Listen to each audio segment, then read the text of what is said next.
পলাশবাড়ি বাজারের একটা দোকানের মালিকানা নিয়ে দ্বন্দ্ব।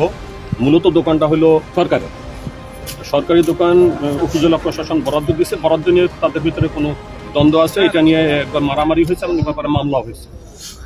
এর মধ্যে গতকাল বিবাদী পক্ষ নাকি ওই দোকানের তালা খুলে ফেলছে, খুলে তারা আবার দখল নিতে গেছে। এর ব্যাপারে ওই পলাশ সে এসে ওসিকে বলছে যে আপনি ওই দোকানে পুনরায় তালা মারেন।